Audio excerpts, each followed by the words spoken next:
Okay, welcome everyone. My name's Erica Kushner. I'm the current Mosque role of Habonim Dror North America. So I grew up at Galil, went on workshop 65, was on the Mosque of Galil for the past couple of summers, and I'm a member of Garin Sor, the Garin that Leah Schwartz just made Aliyah in Israel. Hopefully I will join her in a year or so when I'm done with this Taqib. So this year is the 70th year of workshop. For members of Workshop 45, it's been 25 years since that fateful year in Israel and since Rabin's assassination. I'm excited to hear about how your year in Israel impacted you. We have a packet of letters that Workshop 45 wrote to the central office that year, and we'll ask you to read from your individual letters from time to time and reflect on how you felt then and how you feel now. So now I'm going to turn it over to Lonnie for him to introduce himself.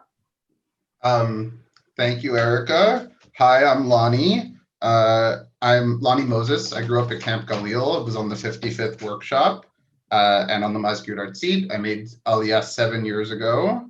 And I currently live in Petach Tikva as part of an educators kibbutz. And I'm a member of the board of the Habonim Dror Foundation, which is very pleased to be helping put this event on today.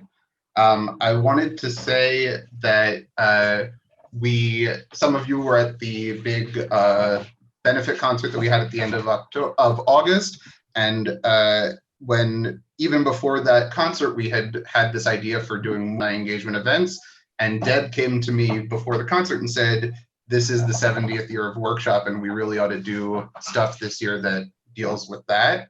And I said, "Okay, how Rabin 25 years is coming up, workshop 7 years." And then I remembered that when I was on Mascurid 10 years ago, I found this packet of letters that workshoppers had written at the request of the central office to the movement, talking about their experience. And so I reached out to people whose names were on the letters, and 5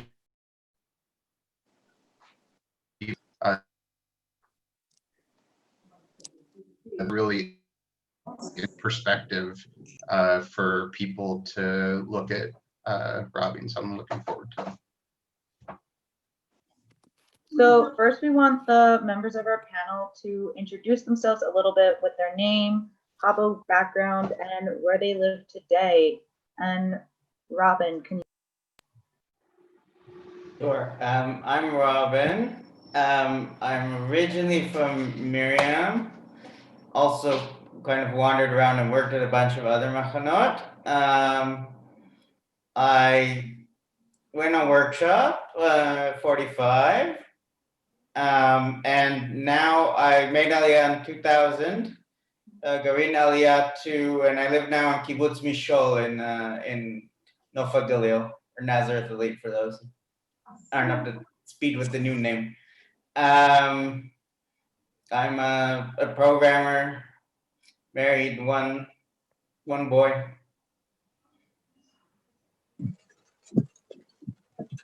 Ami. Hi, Ami Lippman. I went to Galil 1987 to 1998 with like a 5-day stint on Mazkirud in 1999. I was on Mazkirud in 1998 as well. Workshop 45. Currently live in New York. Avital? I'm Avital Paris Rachmilevich now. At Tabor, started in 1987, and worked on Sevet at Tabor, one lovely summer at Moshe, Workshop 45, and I'm currently living in Haifa since 2011. Alexis? Hi, everybody. I'm Alexis Court. I went to Machane Miriam in the 90s and spent a summer at Gesher. And I worked as Merkezet Tochniot in the central office from 2000 to 2002. I currently live in Seattle, Washington. And Danya. I'm Danya Cohen. I'm from Machane Moshava from 1988 till about 1996. In 97, I worked at Gilboa in California. I became a youth worker in South Africa. And in 1999, I made intended but unplanned aliyah to what became Kutzat Yovel. And I was in Kutzat Yovel until 2005. And I currently live in Jerusalem, married with 3 kids and a stepkid. So our first question for everyone is, what made you decide to go on workshop? And Avital, can you start us off? Sure. So I was planning not to go on workshop, in fact, and did a really good job of not going on workshop until I accidentally visited workshop about 2 weeks after it started. And I instantly fell in love with everyone and just wanted to join. And that is why I went on workshop. Alexis, you want to talk about why you went on workshop? Sure. I just felt like it was the thing that I was going to do. Machane Miriam had a large cohorts every year who were on workshop. So when I started as a Chanukah, it just seemed like the best thing I could possibly do before starting university. And, back when we were on workshop, we were on kibbutz the whole year. I know it looks a lot different now, but we were, I think, one of the last years that was like solely based on kibbutz for the whole year. And it was a no-brainer for me that was how I was going to spend the year before I went to university with my Kuzah. We also were on the second MBI. So we had these relationships with people from that experience. And I think that also helped many of us know that we wanted to be in Israel and we wanted to be with our Kuzah and we wanted to do it. I know what I should do. So, okay, so I wanted to ask, so speaking of, you said you were on the second MBI, you decided to go on workshop in 1995. And I'm just wondering, in general, what was the feeling, what was the attitude, what was the relationship to Israel amongst the members of the movement? And maybe if Ami wants to talk about that for a minute, and then Danya can also chime in. Sure. Okay. So yeah, as you mentioned, we were the second MBI in 1993. And, I think at the time, there was a big push or a shift to, we were having madrachim who were doing MB and not necessarily doing workshops. Some were, some weren't. And there was we're going back to these machanot and talking about Israel when many of us had never gone. And I think that's where the push for an Machane Bonim experience in Israel came from. And going back just to the first question, really, I wasn't planning on going workshop. I wasn't planning on going in on MBI. A friend of mine, Dan Cohen, and I went to the central office where we watched a video about MBI, and we were kind of not really convinced. And Dan's father and my father were laughing because they were like, "You two really think you have a choice? That's really funny."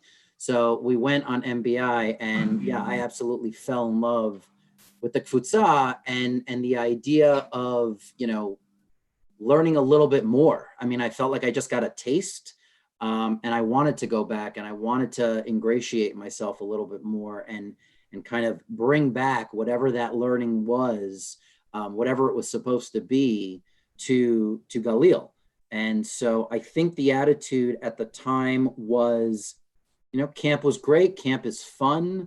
There was an educational component on it. I think we relied very much on the Israeli madrachim to bring that. And I think we had the opportunity to change that dynamic and be part, as American Jews, as part of the conversation of what our experience in Israel was for for our machanot. And before you speak, I think something that we spoke about, and you just mentioned relying on the Israeli madrachim, it really was a different time. I mean, there was no Google, or maybe there was, but nobody was using it. It certainly wasn't a verb. And so your source of information was tied to direct experience or speaking with individual people. And so I'm curious also to ask how that affected your way of looking towards Israel as movement members. Danya, if you want to continue from there. Well, I don't think we were aware at the time, but in fact, the movement was in the throes of a complete crisis of Hakshama. Like at the time, I don't think we had the right words to describe it, but throughout most of my childhood, I can recall exactly 3 people making Aliyah, who are all still in Israel as far as I know. But at the time that we were in the movement, it was between the time when it was long after there were Garin-e Aliyah making Aliyah to Israel as groups of Garinim from the movement. Like that had not existed in any form throughout our entire childhood, and we had no modeling for Hakshama of Aliyah. There was a lot of discussion about what the Hakshama in the movement should be. Should it be pioneering Aliyah? But there was no movement framework for Aliyah. So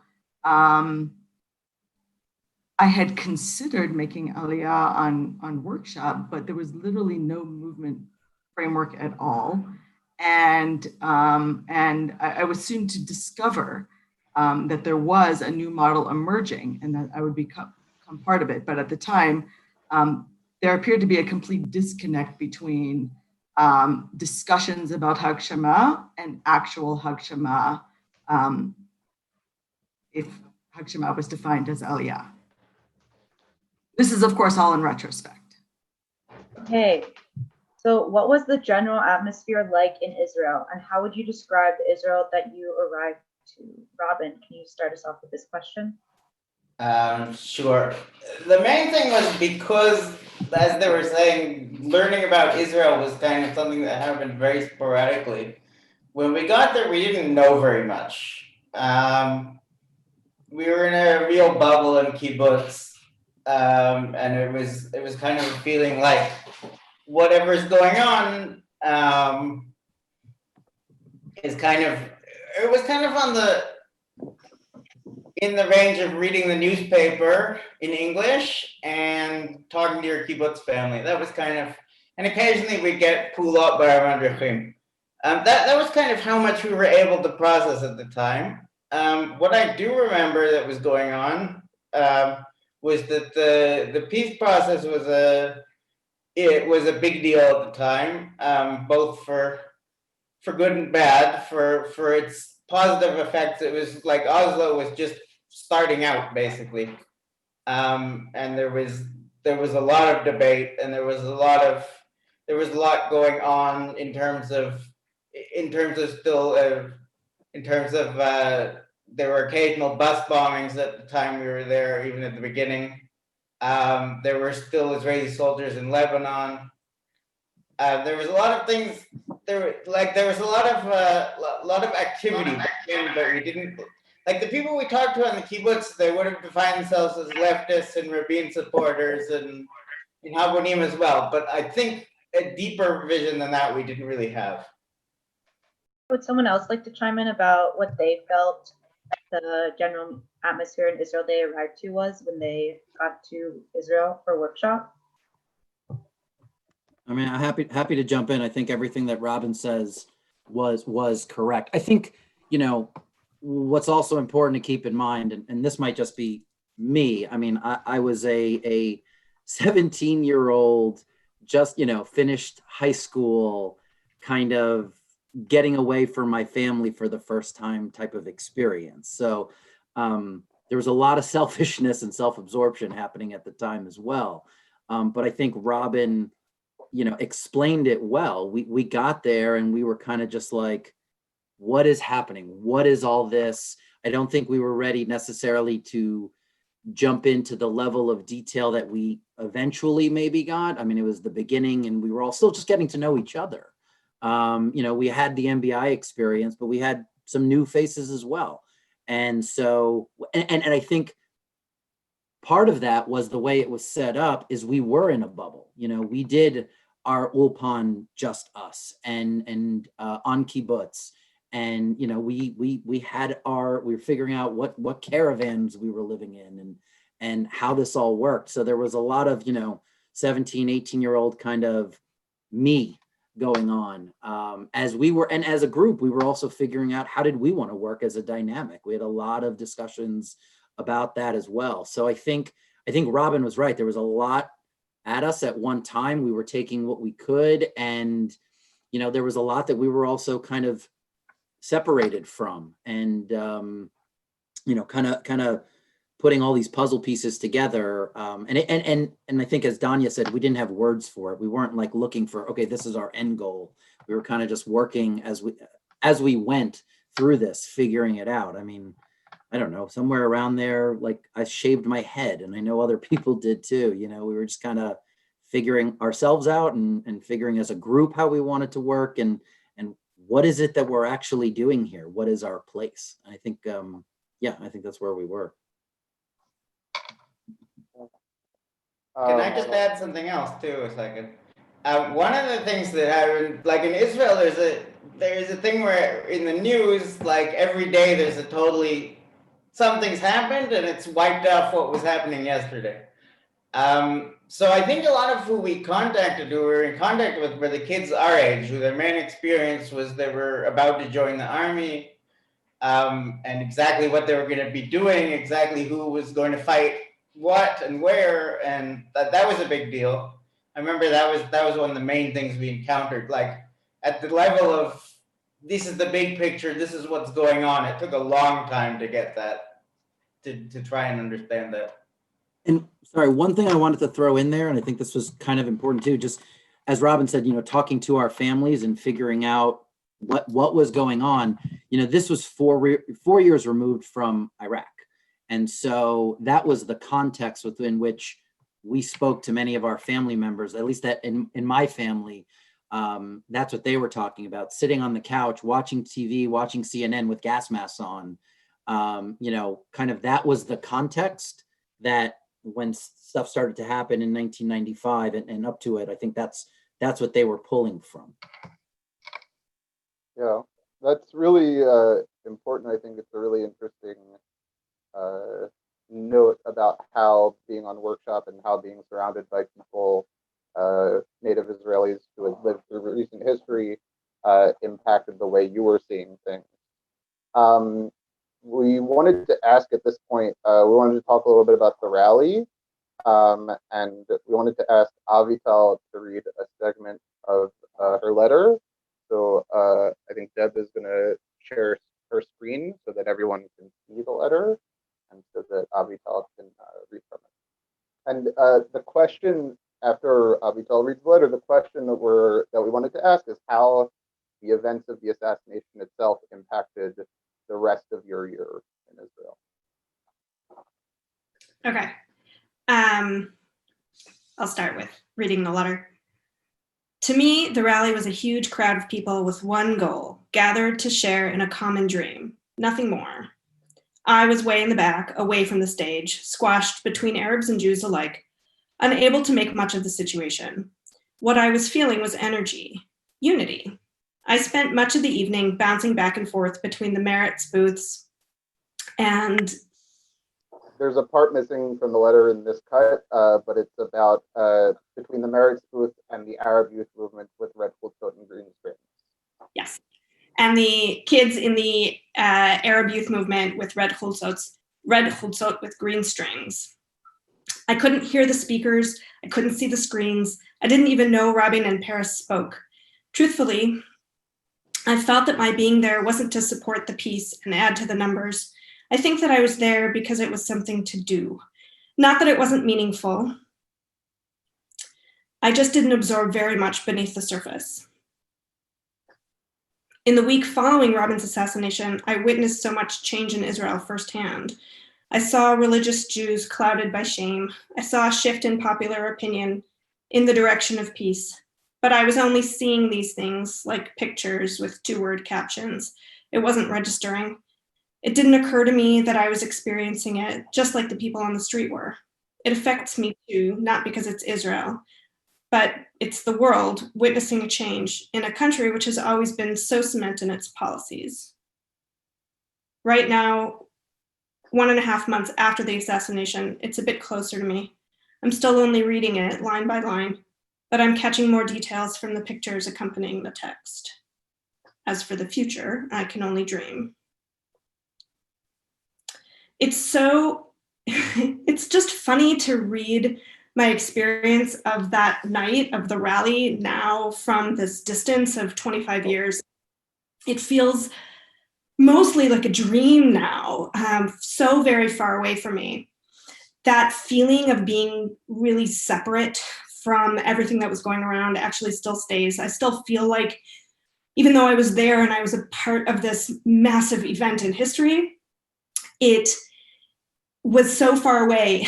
And even just that night, I have this memory of after everyone spoke, I remember one of the rally organizers came up on stage and invited everybody to stay in the square and just have a party. They played music, and everyone was there just celebrating the peace. Literally like a song and a half played before they cut the music, and an announcement came on that everybody needed to just go home right now. And we had no idea what was going on. So obviously in today's age, obviously we would know instantly on our smartphones, we would have instant access to that news. But we left completely confused and unable to make sense of what had happened. And walking home, we were staying at a youth hostel, walking back to the youth hostel from the square, we kept hearing little snippets of news coming from people who were inside their apartments watching the news come in on their televisions or listening to the radio. And there was just confusion. Nobody knew what was going on. By the time we got to the hostel, it had been clear that Rabin had been shot, but it wasn't clear yet that he was dead. It was really just like a dream. We were so far away from it and so removed from it at the same time. And I wanted to share a little bit about my experience this week living in Israel and watching all of these 25-year commemoration of the assassination on television all week. And time after time, I hear stories of people who were teenagers then, who were at the rally that night, who were pulled into a makeshift vigil at the site. And our kind of separation from society and our sort of confusion and our disconnect, really the bubble that we walked around in, kept us from really understanding what was going on that night and finding our way to this vigil where all the other young people were. And so watching these things on television now as an adult, it just really brought it home to me how far away we were, even though we were right there that night. Wow, that's really, it's so incredible to hear everyone speak about this. And I'm wondering if we can hear more about this from Alexis.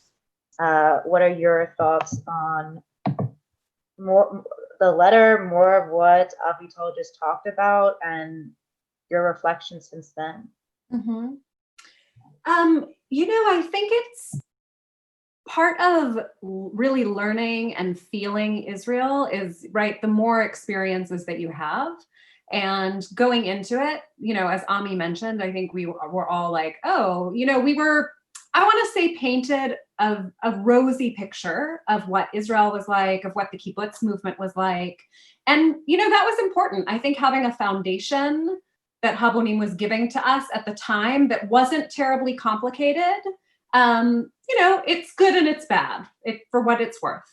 And I believe that experience in Israel and being there for this monumentous event in history with the Rabin assassination sort of helped push our kfutza and the leadership of Habonim in a different direction too, where there was an opportunity to sort of rethink, what are the complexities of Israel? How can we be progressive Zionists? What does that mean? How are we teaching about Palestinians and the Arab-Israeli conflict to Chanachim in a way that's appropriate, but also, I feel like I went to McGill University right after workshop because there were so many Habonim people that were going to McGill. And I participated in Arab-Israeli dialogue there. And honestly, it was like the first time after workshop, right, that I was hearing the narrative of the Palestinians. And I think that the shifting of Israel being a more simple kibbutz, right, we're all living in a socialist utopia, like that's sort of the workshop that we started with. And by the end, and then after our workshop year was over, I think we were all in a very different place and able to really grapple intellectually with our rosy Israel experience in a way that has really shaped a lot of us in our relationship to Israel now. We would really love for Danya to read part of her letter out and then talk a little bit about how the assassination, being in Israel at that time, impacted your views on Zionism and your dreams for Israel. So I think Deb is going to pull up the letter. From there, the world just fell apart, and all my illusions of what Israel was and what it was supposed to protect were shattered. If we couldn't keep our own from murdering one another, how could we possibly keep our footing in a torrent of hate against us? That great machine of military might and integrity shamed itself that day. I will never stop seeing that shadow. I couldn't look my friends in the eyes. I couldn't possibly see the pain I know was in my own eyes, reflected in theirs. I did not cry. The rest of the night was spent glued to the news. A room full of Israelis and I could not garner a single reaction. Laughter and cigarettes were exchanged superficially, but that's it. I still could not look. I could only touch. Then I called my dad because I knew he needed me too. I found him at my grandparents' house in New York, exactly in the condition that I expected. Shocked, grieved, torn apart. I want to come to Israel, he said, and he did. Now I'm skipping. It became apparent to me what nationhood was that day. I could go up to everyone and he or she would have something to say on the subject. I realized that there was no way I could not make Aliyah. So it's funny because when we spoke about this before, you said that in fact you ended up kind of deciding that you weren't going to make Aliyah and then accidentally making Aliyah. But it's true because putting that, well, definitely talk about that also, but also just I kind of wonder how that experience affected the rest of your workshop and also affected how you feel that it affected your relationship with Israel going forward. Well, it absolutely made me feel part of the Jewish nation and the Israeli nation. And I recall feeling extremely connected to the people of Israel, feeling like a sense of camaraderie and solidarity that perhaps I'd never felt before. It was a really, really gripping and powerful feeling. I remember being very much swept up in the emotion of the shock and grief and disappointment about the murder and the uncertainty. Now, the thing that strikes me as so interesting about my letter, besides the fact that I can't read my own handwriting, is the fact that it just shows how much time has passed in these 25 years and how much my perspective has changed and evolved, because I referred to the IDF as that great machine of military might and integrity that shamed itself that day. Anyone who knows me well now knows, or in the years leading up to the year since then, know that I would never refer to the Israeli military that way, and we can get into how and why later, but this is what jumps up at the page. I also just want to add that actually my dad flew straight to Israel, and then we went on a road trip, which included trying to go to the PLL headquarters in East Jerusalem, among other adventures. That was directly in the wake of Rabin's murder. Yeah, can someone else chime in about after Rabin's murder, how it changed their views on Zionism or their dreams for Israel? Similar to the things that Danya said, quite like an arc that I can see or only imagine if I went on workshop during this time and the incredible things I would have experienced, and like just how your thoughts change and your opinions change, you know. So does someone else want to chime in about that? Yeah, I'll speak up a bit. So my experience of it was sort of, I wouldn't say different, but before workshop, and probably the reason why I actually wasn't planning to go on workshop, and I had started developing a little bit of Israel ambivalence, starting probably when I was around 15. And when I got to workshop, I still felt really ambivalent about Israel and really uncertain about it. And I certainly felt, at least back before workshop, that there wasn't really much of a place within the movement to openly discuss that kind of ambivalence and that kind of ambivalence about Israel and uncertainty about how do I put myself in this context of recognizing that something here isn't really right. I'm not sure exactly what it is because I don't think I'm getting a full picture of exactly what's going on in Israel. And sort of showing up on workshop during a time when there was actually a lot of hope that that there would be peace with our Palestinian neighbors. And I think that when I got to workshop, I still really believed that. I don't know that the night of the assassination really changed that feeling of hope and belief that peace was actually going to happen in our lifetimes. It was going to happen like now. But I do know that night at the rally, I did really believe that peace was right now. I felt it that night. It's possible that even as soon as the next morning, I stopped feeling that. But for sure, within the next few months, and especially that spring when more and more buses were blowing up and more really hateful rhetoric was coming up and even filtering down to us all the way down in the kibbutz grofit bubble of workshop, even things that came down to us so far removed from the rest of Israeli society, it really wasn't feeling particularly hopeful. And I think as time has gone by, at least for me, my hope has certainly dwindled. I'm sad to say. And living here now, I wish I could say I were more optimistic. And I wish things were as simple as they were right before those 3 shots rang out. But I'm not feeling it today.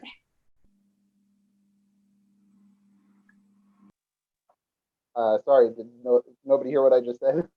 I said just hearing you describe that emotional swing and that intense feeling that peace is right now, and then feeling like maybe not.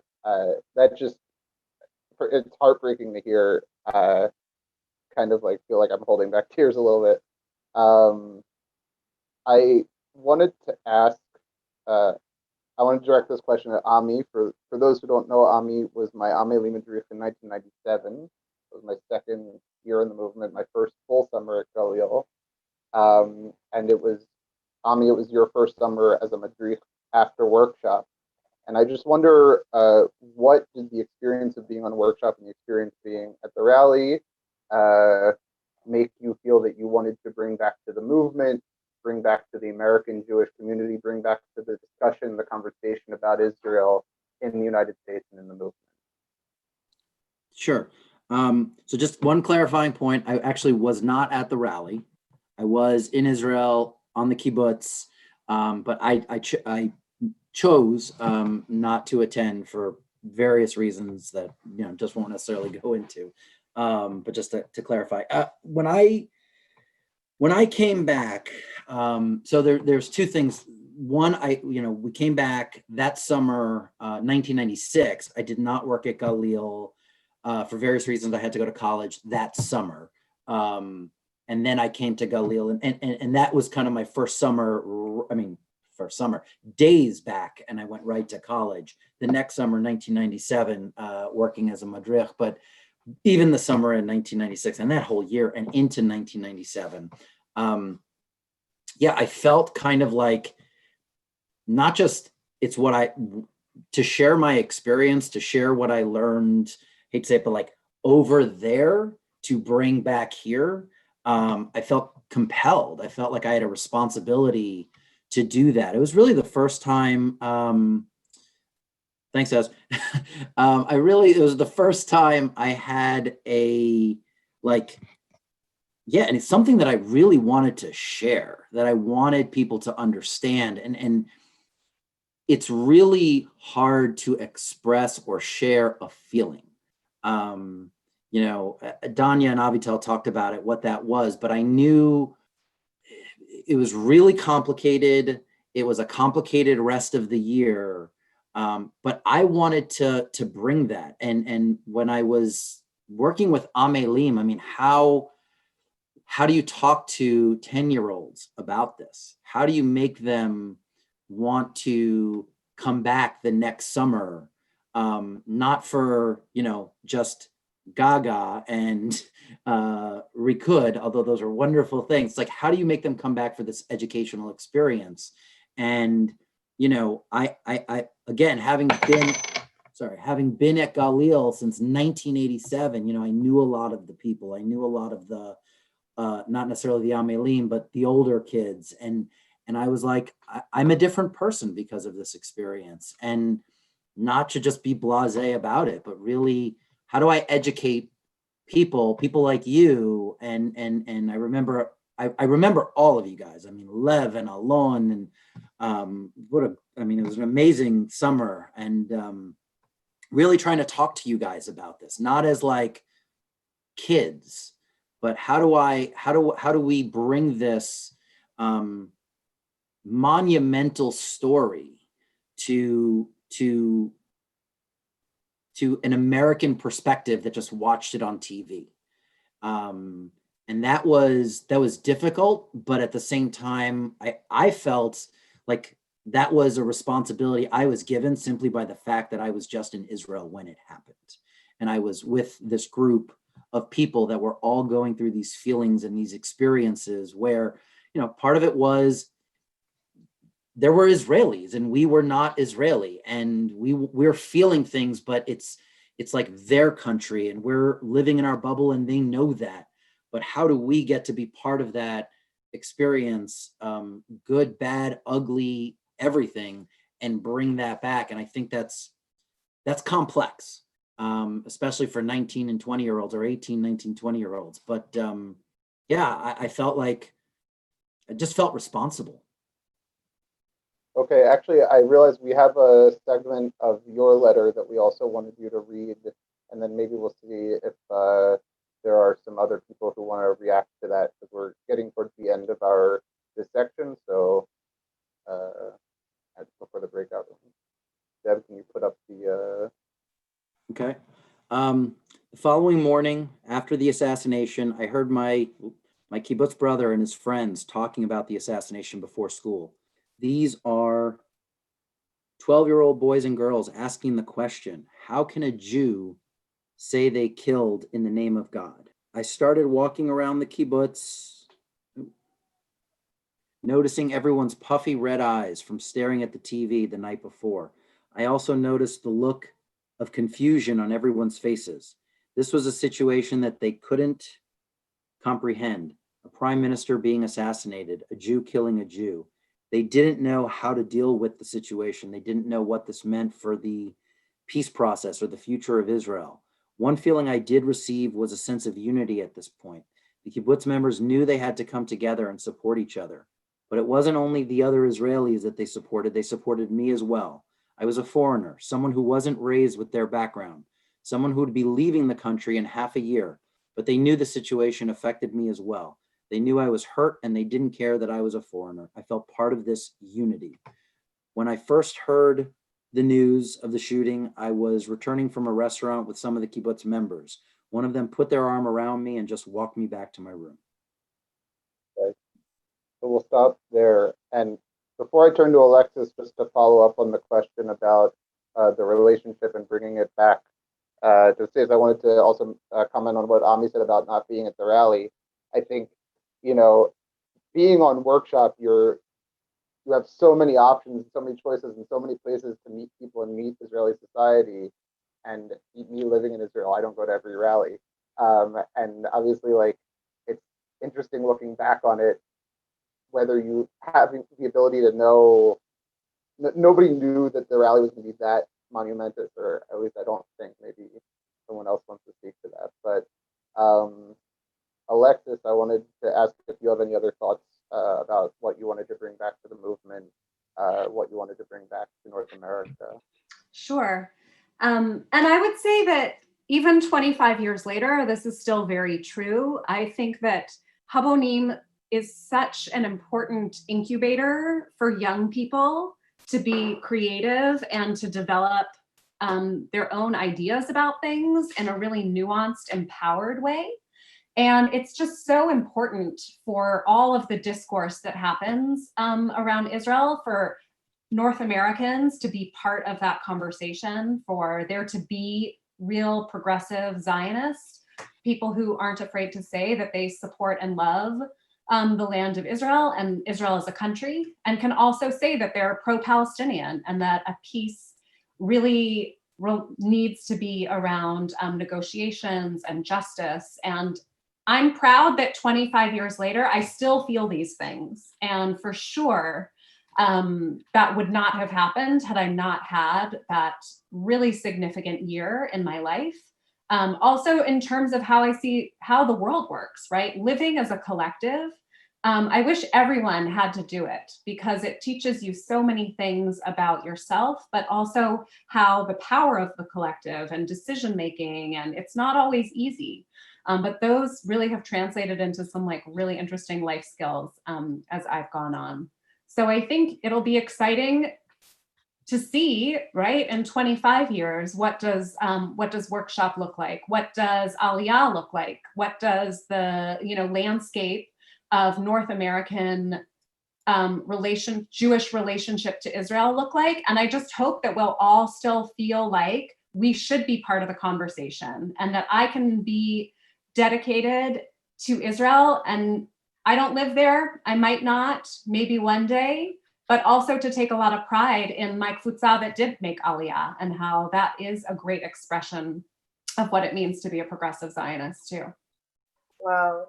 Thank you so much for sharing. And before we move into breakout rooms, we're going to read one more letter excerpt from Rabin's letter. So Deb will pull it up for us in a... Never before has Israel stood divided along such extreme lines, and sometimes it seems that some of the reactions to the assassination, once the initial shock wore off, have been only more divisive. Why does Peres move so fast? The people who hated Rabin's policy still remain, but they are only a little more afraid to speak out. Does everyone in Israel even want peace? Sometimes the answer to that question appears to be no. But now, looking back on it, something has been irreversibly changed here. It seems sometimes that Israel is no longer unique, no longer on its own in the world. I wonder if that is perhaps a price we have had to pay for peace, for no longer being required to fight for survival. But still, something special must remain here. A barrier has been broken, one that had made Israel unique, but there were others. A thought occurs to me. Rabin was always a soldier, and Israel must still keep some of what it was if he was willing to die for it, in peace as well as in war.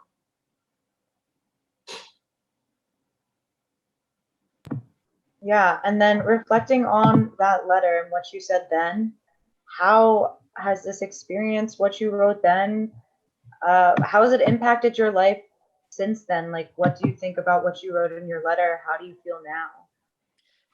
It's interesting. It seems like I'm trying to imagine how I felt then to write that. It's interesting that I felt that way at the time, because I was much more optimistic back then. I mean, as opposed to Avital, even a few years after I moved to Israel, I was still feeling very optimistic. Today, much less so. But yeah, but there's a lot of the division here is something which has always been very hard for me to deal with, and not so much even the division itself, and the division that people feel a certain way, but just that it's so that everyone's so willing to express it, that everyone's so willing to put themselves in their own group first, as opposed to doing what seems to be the best, even if it means moving slowly, even if it means coming together to compromise. That's something which has always been very hard for me to understand and to process. Like, Yeah. Robin, you describe a difficult situation, and yet you and Danya both made Aliyah with Kutzat Yovel, and you currently live in Kibbutz Mishol.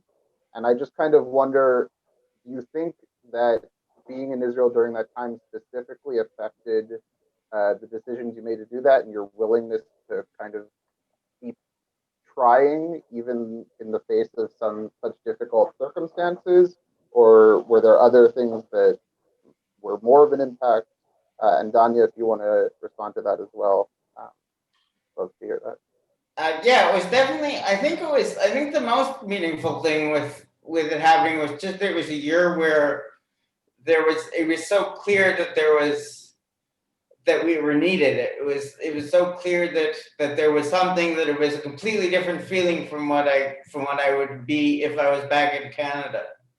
I mean, part of it was a pull to kibbutz as well, and to communal living, but it was also the importance of being in Israel and the difference it made was a big draw. Danya, did you have anything to add to that? Yeah, totally. It was definitely, being on workshop that year was absolutely pivotal in the formation of my Zionist identity. I definitely felt like a very strong sense of solidarity, and I think at that time was committed to Aliyah.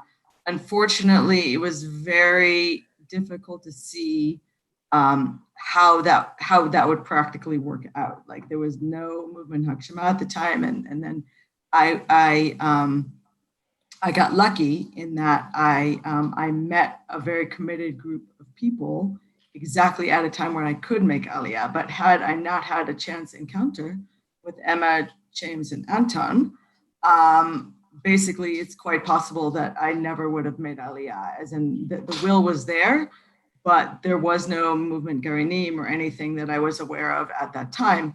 And at the time when I was envisioning Aliyah, it was surrounding one specific person.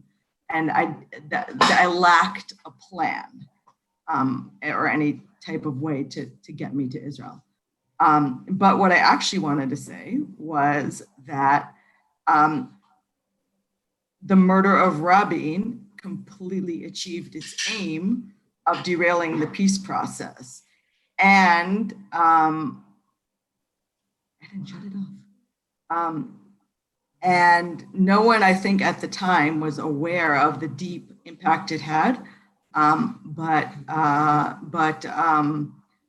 like, having spent the last 20 years in Israel, I can really see that there's a very sharp decline in democratic norms and a complete, in my opinion, almost complete deterioration of Israeli society. And it's a very painful process. I wonder if Rabin had not been assassinated, if peace had been achieved. If you had asked me that a few years ago, I would have probably said yes. Now I'm not entirely sure that peace was possible before then, because what was happening and what we never ever really talked about in Habonim Dror was the occupation. Israel was occupying several million Palestinians since 1967. This was also true in 1995. Unfortunately, in the movement, we did not have the words, we did not have the conceptual framework to discuss the occupation, which is something that we need to be talking about every day in the organized Jewish community. We did discuss the Arab-Israeli conflict, it took me many, many, many years to realize that what was happening and what is happening is not a conflict, it's an occupation. And this was never really discussed during my time in Habonim Dror. And the occupation is what I think is directly responsible for the ungluing of Israeli society, which began. Its pivotal event was the murder of Rabin 25 years ago today. Now, watching almost with disgust the official Israeli government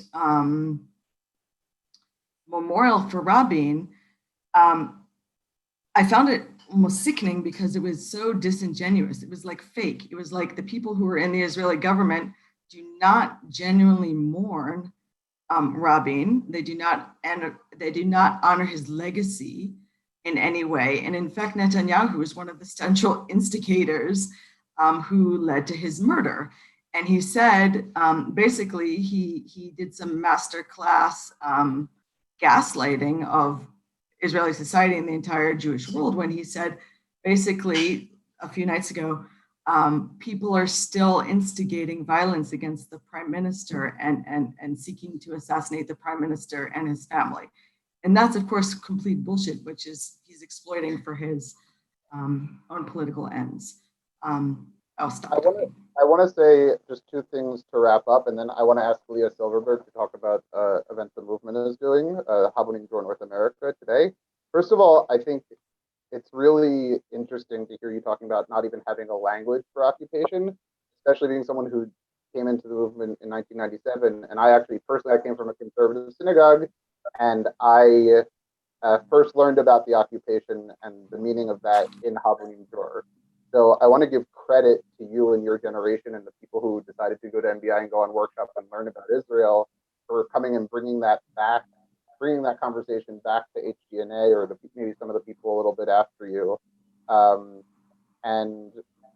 Also, you said there was no Hag Shema at the time, there was no path for Hag Shema, and you made Aliyah with Kutzat Yovel, and there are now 80 members of Habonim Dror North America and Habonim Dror Australia living in urban kibbutzim doing the work. So even as the picture seems somewhat bleak, I think the things that you did and that your Kutzah did to bring your experience back to HDNA had a profound impact and is still being felt today. So thank you. And I want to just ask Leah, before we go to the breakout rooms, Leah Silverberg, the current Shlicha to Habonim Dror North America, wants to let you know about an event that's happening next week. Leah? Hello, nice to see you all. This is a really incredible event. So my name is Leah. I'm the current Shlicha for HDNA, the central Shlicha of the central office. I'm from Gesher, made Aliyah 9 years ago, and I'm back here in my second year of Shlichut. I just wanted to invite you all to this incredible event next week on Sunday, the 8th, 3 to 4:30 Eastern Time. This event is the third year in a row that it's happened, and this year is the first year, obviously, that it's happening online. And it's an event that is put on by over a dozen youth movements, Jewish and Zionist youth movements in North America, and countless other organizations. And the number just keeps on growing. It's actually a coalition of movements and organizations in North America that we're putting on a really big event that's for youth and also adults. The youth movement event actually has like a youth council with representatives of each youth movement on it that are going to lead and be madrichimot of the event together. And the adult event is different speakers from Israel and from the US and Canada that are speaking about, like, it's going to be breakout rooms of speakers about democracy, pluralism, culture, many different topics. So I really encourage you all to join. I'm going to send, and to come next Sunday, I'm going to send the link in the chat. To also, there will be a lot of chanichimot from Habonim Dror there. Again, there are two different events, youth and adults. So if you go to the link, you'll see a lot of info about that.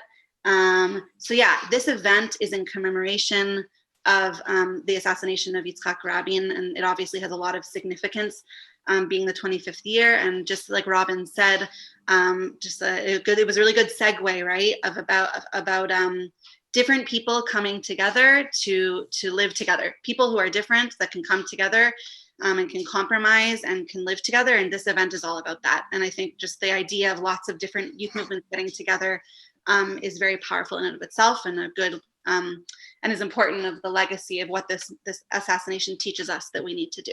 So I really, really invite you to this event, and you can register using this link. And if you have any questions, you can talk to me and get my information from Lonnie or Deb. Thank you. Thanks, Leah. Deb, do you want to take us into the breakout rooms? Sure. Okay, so just before we do that, I want to take a picture of everyone so that everyone knows how awesome this event was. So please turn on your camera. Okay, thanks everyone. And we'll just do everyone smile. Okay. And great.